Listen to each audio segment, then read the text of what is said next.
മനുഷ്യൻ നിന്നും കൈവിടപ്പെട്ടു പോയിരിക്കുകയാണ്. എന്നാൽ ദൈവം ആഗ്രഹിക്കുന്നത് സകല മനുഷ്യനും ആരാകണം? അവൻ സമാധാനം അനുഭവിക്കുന്നവനാകണം. അത് അത്യുന്നതങ്ങളിൽ ദൈവത്തിന് മഹത്വം.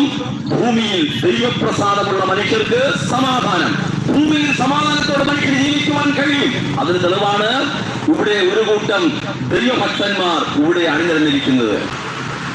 ഞങ്ങളിൽ പലരും ഞങ്ങളുടെ ഇന്നലകളിൽ ഞങ്ങളുടെ ഒരു ഭൂതകാലം ഞങ്ങളുടെ പിൻപിലുണ്ട്.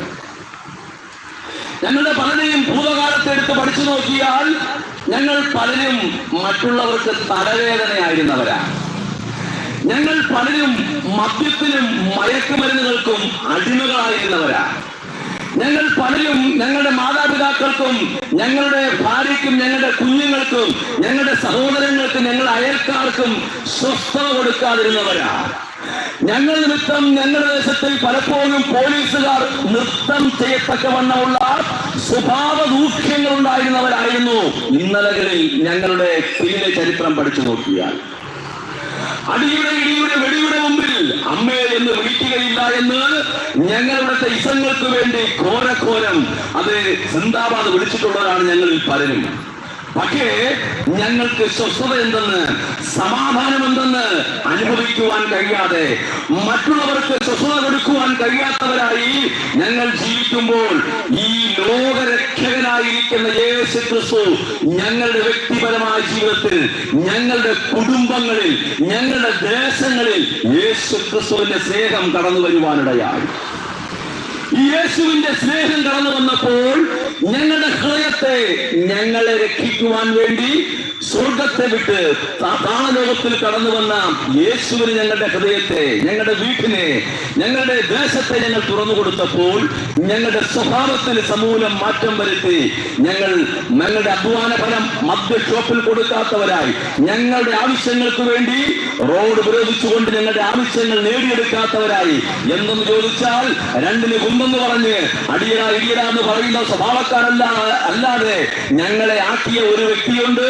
അത് ഇന്ന് പകൽ ഞങ്ങൾ ഉയർത്തിപ്പിടിക്കുന്ന ഞങ്ങളുടെ കർത്താവായ യേശു ക്രിസ്തുവാണ്. അപ്പോൾ ഈ യേശു ക്രിസ്തു ലോകത്തിൽ കടന്നു വന്നത് ഒന്ന്, മനുഷ്യന് സമാധാനം നൽകണം. മനുഷ്യൻ അനുഭവിക്കുന്ന തിക്താനുഭവങ്ങൾ അവനെ നിയന്ത്രിക്കുന്ന, അവന്റെ ഹൃദയത്തിനകത്ത് നന്മ ചെയ്യുവാനും നല്ലത് ചിന്തിക്കുവാനും നല്ലത് പ്രവർത്തിക്കുവാനും ഒക്കെ അവന്റെ ഹൃദയത്തിൽ വാഞ്ചയുണ്ടെങ്കിലും ആഗ്രഹമുണ്ടെങ്കിലും അത് ചെയ്യിക്കാതെ വണ്ണം അവനെ തിന്മ ചെയ്യിക്കുന്ന ഒരു ഘടകം മനുഷ്യനിൽ കുടിയിരിപ്പുണ്ട്. നിങ്ങൾ പറയട്ടെ, ഈ മദ്യഷോപ്പിൽ പോകുമ്പോൾ മദ്യക്കുപ്പിയുടെ പുറത്ത് ഒരു ഇൻഫർമേഷൻ നമുക്കുണ്ട്. ഇങ്ങനെയാണ് എഴുതിയിരിക്കുന്നത്: മദ്യം ആരോഗ്യത്തിന് ഹാനികരമാണ്, അതുകൊണ്ട് അത് ഒഴിവാക്കണം. ലഹരി ഉൽപ്പന്നങ്ങളുടെ എല്ലാം പുറത്തൊരു മുന്നറിയിപ്പുണ്ട്, അത് ആരെ കെടുത്തും, നിന്റെ ആന്തരിക അവയവങ്ങൾക്ക് അത് ദോഷം വരുത്തും, മരണകരമായ രോഗമുണ്ടാകാൻ സാധ്യതയുണ്ട്, സാമ്പത്തികമായിട്ട് നിനക്ക് മേൽക്കോയ്മ ഉണ്ടാകാൻ സാധ്യതയില്ല, നിന്റെ ഭാര്യയുടെ പേര് നഷ്ടപ്പെടുത്തും, നിന്റെ മക്കളുടെ സൽപ്പേര് നഷ്ടപ്പെടുത്തും, നിന്റെ ആരോഗ്യം നഷ്ടപ്പെട്ട് കാലത്തിനു മുമ്പ് മരണം സംഭവിക്കുവാൻ സാധ്യതയുണ്ട്. ഇതിന്റെ മദ്യത്തിനും മയക്കുമരുന്നുകൾക്കും അടിമയായ അനേകരെ നമ്മൾ മനസ്സിലാക്കുമ്പോൾ, അനേകരെ നമ്മൾ പഠിക്കുമ്പോൾ നമുക്ക് മനസ്സിലാക്കുവാൻ കഴിയും, കാണുവാൻ കഴിയും.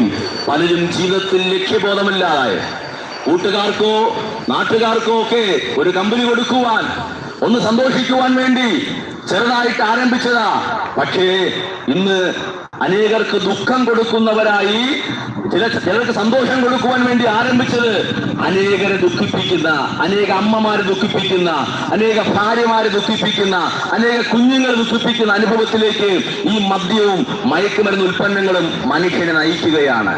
പ്രിയപ്പെട്ടവരെ, ഇന്ന് പകൽ ഞങ്ങൾക്ക് ലഭിച്ച അദൈവകൃപയിൽ നിന്നുകൊണ്ട് ഞങ്ങൾക്ക് അതിൽ നിന്ന് ഉദ്ധരിക്കപ്പെടുവാൻ ഭാഗ്യം ലഭിച്ച ആ അനുഭവത്തിൽ നിന്നുകൊണ്ട് ഞങ്ങളോട് പറയട്ടെ, അതിനോട് നിങ്ങൾ വിട പറയണം.